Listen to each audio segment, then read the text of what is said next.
The photograph exists now, and it is going to be studied. One image, taken by a pool photographer at 7:14 on a Tuesday morning in Ottawa, showed Mark Carney standing by the window of his Parliament Hill office. His jacket was already buttoned, his hands were locked behind his back, and he was looking north.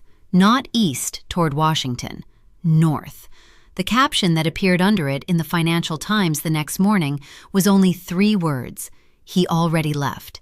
And those 3 words, picked by a sub-editor in London who could not have known how perfectly they would come to define the next 72 hours of North American economic history, caught something that the most advanced analysts on Wall Street had spent 3 months completely missing.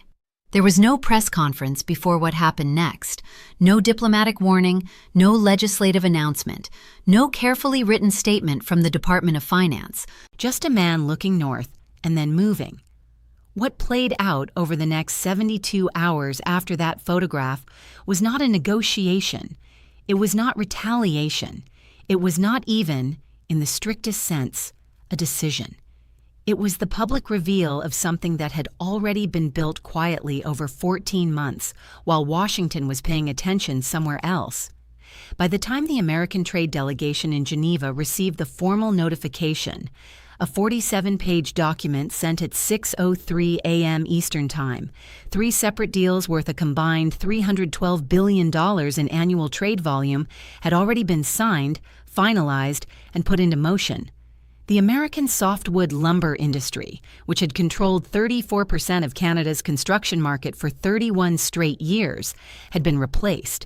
Not warned, not pressured, replaced. The line Carney delivered in a press conference that lasted exactly 11 minutes was not shouted. It was not performed for effect. He said it with the calm, almost routine tone of someone reading out the weather. 6 words. 6 words that are now sitting on the front page of every major financial newspaper in the English-speaking world. 6 words the Business Roundtable has called the most important statement made by any allied head of government in a decade. We didn't pivot, we arrived. This is the story of what those 6 words actually mean, what they cost, what they replaced, and why the $94 billion American industry that woke up on a Wednesday morning and realized it no longer had a customer is now being called by Goldman Sachs analysts the first casualty of what they describe as the post-leverage era. The scale of this moment needs a second to sink in. The softwood lumber trade between Canada and the United States is not some minor economic link on the edge of the system. According to the Bureau of Economic Analysis itself, it is the largest bilateral commodities trade relationship in the Western Hemisphere. 312,000 American jobs, from sawmills in Oregon to logistics networks in Washington state, from secondary manufacturing in Georgia to paper and packaging operations in Maine, rely completely on continued access to the Canadian market. The National Association of Home Builders has publicly said that Canadian lumber purchases make up 34% of the material inputs that keep American single-family home building economically workable. Without that market relationship running at full strength, American lumber companies cannot maintain the production levels that justify their capital spending. They cannot keep the payrolls going. They cannot support the towns that were built around those mills. For 31 years, that relationship was treated as something that could not be structurally moved. Canada needed American lumber capacity. America needed Canadian market volume to keep its mills profitable. In the language used by economists at the International Trade Commission, it was a textbook bilateral dependency. Both sides tied to each other by geography, infrastructure, and decades of sunk cost. No competitor had the scale to break into it. No alternative supply chain had the logistics to replace it. Every standard analysis treated it as permanent. What Mark Carney's government spent 14 months doing, quietly, carefully, without one public statement of strategic intent, was proving that assumption catastrophically wrong. And this is the detail that makes this moment different from every trade fight that came before it. The Canadian government did not build an alternative so it could use it as leverage. It built an alternative so it could use it as a replacement. There is a difference between those two things, and the American trade community still has not fully understood it. Leverage means you are planning to come back. Replacement means you already have somewhere else to go. The trigger was not one single event. But if you had to name the moment when the current American administration made the calculation that turned a manageable trade tension into an existential threat, most of the 11 people in the room would point to the same 48-hour stretch in early March. The administration had spent the previous 6 weeks signaling, first through back channels and then through increasingly public comments, that it intended to make permanent the emergency softwood tariffs first brought in under a Section 232 national security designation. These were tariffs Canadian producers had absorbed at a cost of $4.7 billion in the previous fiscal year, based on the belief that they were temporary measures in a negotiation moving toward resolution.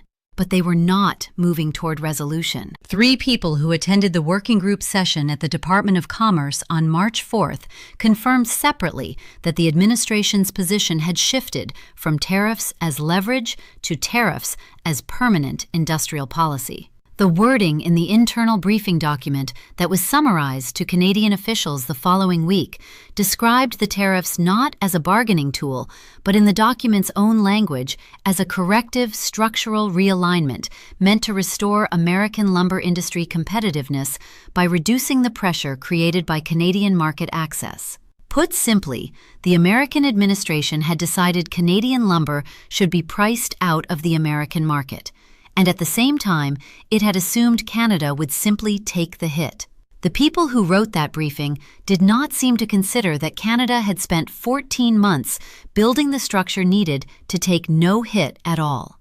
The response, the 72-hour sequence that started with the photograph at 7:14 a.m.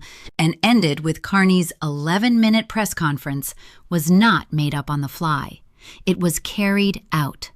4 people who were inside the Department of Finance during those 72 hours later described it to Canadian journalists as the most disciplined operational sequence they had seen in 2 decades of government work.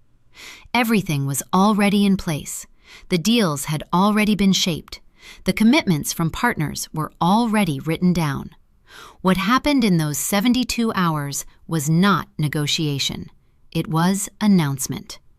The structure Carney's government had built had 3 parts, and each one had been developed at the same time, with each part designed to make the others impossible to undo.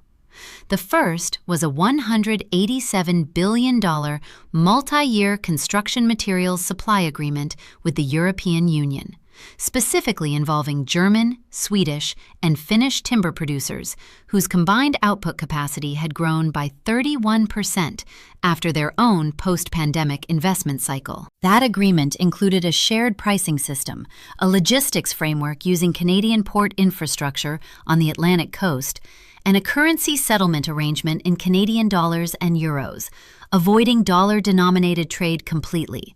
The second was a $94 billion bilateral materials partnership with Japan and South Korea, routed through the expanded Pacific Gateway Terminal in Prince Rupert, British Columbia, which had completed its billion-dollar infrastructure upgrade 11 months earlier.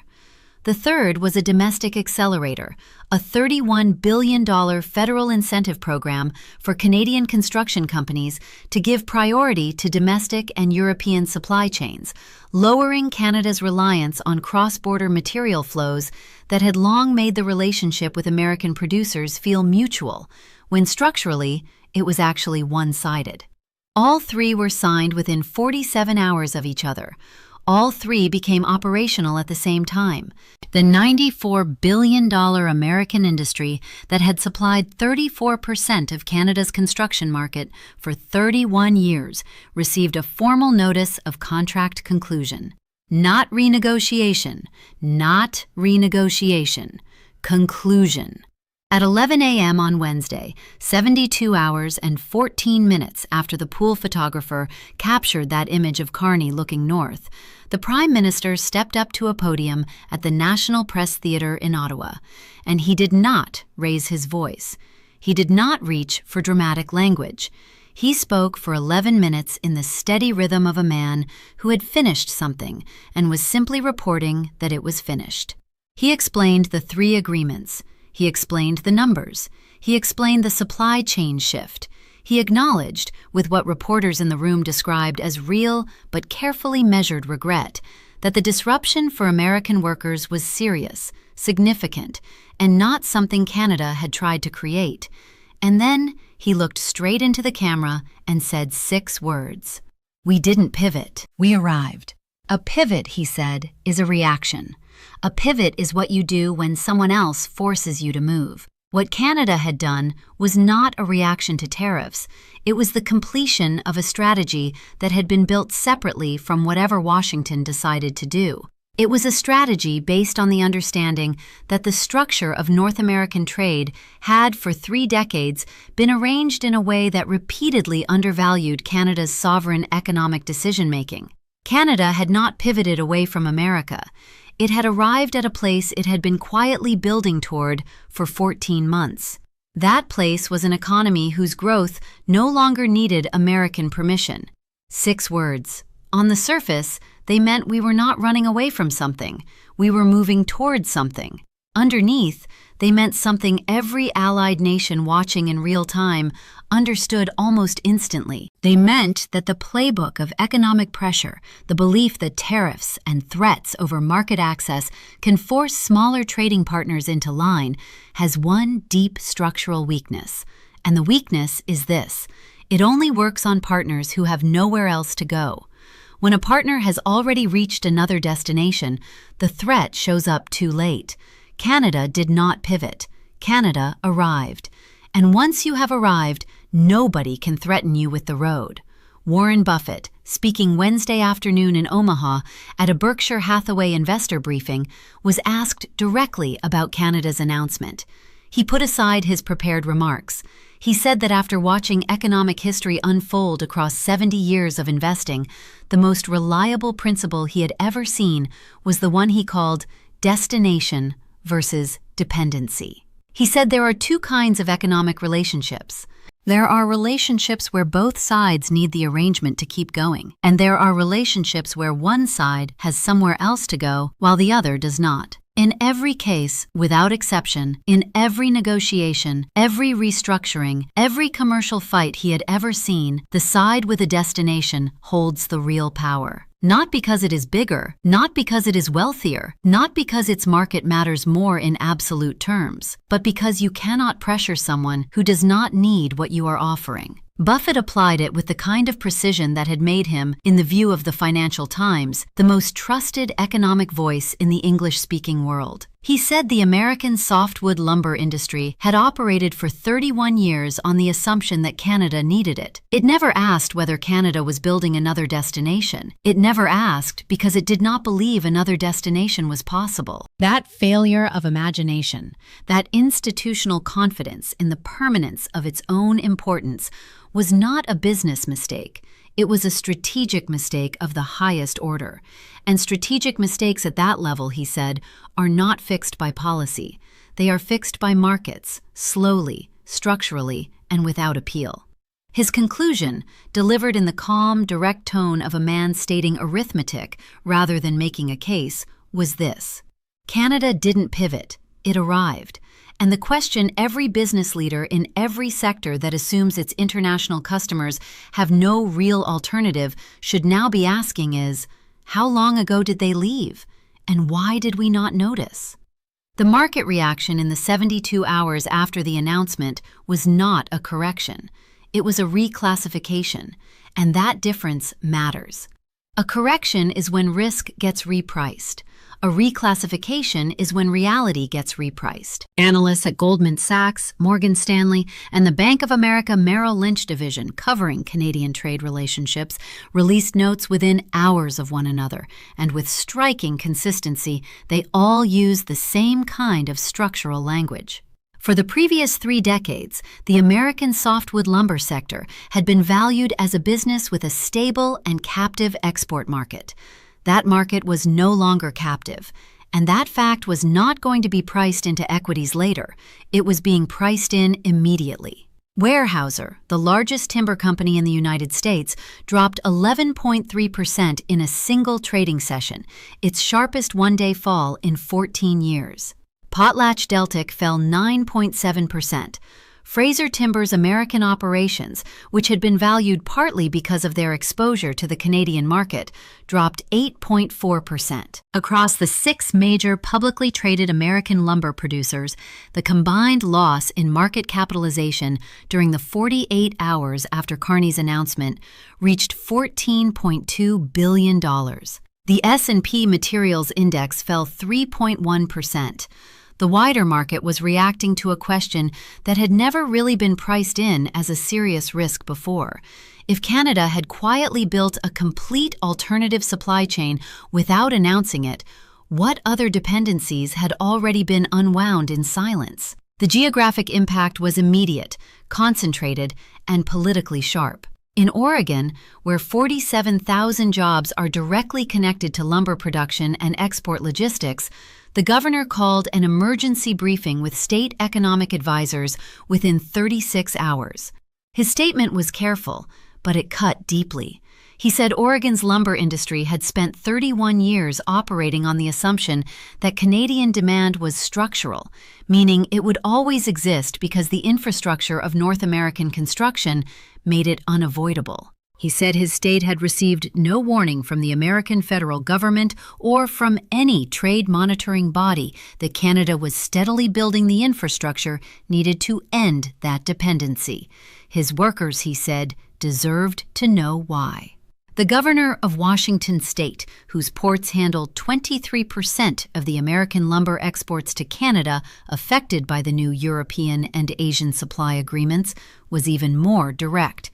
She said 38,000 logistics and port workers in her state were now facing what she called a completely manufactured crisis. Manufactured not by Canada's choice to build its own economic future, but by an American trade policy that spent 14 months threatening a partner while that partner was quietly building a door and walking through it. In Maine, where the paper and packaging industries overlap with a wider softwood supply chain, 19,000 jobs across 3 counties, already classified as economically distressed, were now facing a second shock from the breakdown of material flows people had assumed were stable. A senator from Maine, who had spent 8 months publicly pushing for trade normalization, said at a press conference that administration officials had repeatedly told her the tariff policy was working, that Canada was under enough pressure to come back to American terms. She had carried that message back to workers in her state. Now, she said, she no longer knew what to tell them. In Georgia, where secondary lumber manufacturing supports 29,000 workers in rural counties with no real alternative industrial base, the state's largest employers association issued a statement using language rarely seen in trade association releases. It said plainly, without softening the words, that the administration's trade policy had failed. Not eventually, not partly, not in some theoretical future scenario. It had failed visibly and irreversibly, and the workers paying the cost were not the ones who made the decisions that created it. And here is the question none of the responses could answer, not the governors, not the senators, not the industry groups, because this is not really a question about blame. It is a question about architecture. Canada spent 14 months and an estimated $2.3 billion in port infrastructure investment, $187 billion in European supply commitments, $94 billion in Pacific Partnership agreements, and $31 billion in incentive programs, building an economy that did not need to return to the American lumber market. The American response to those 14 months of construction was to make the tariffs permanent. Either the American administration knew what Canada was building and chose to speed it up instead of stopping it, or it did not know, which means it was not watching. Both possibilities point to the same failure. Both are devastating.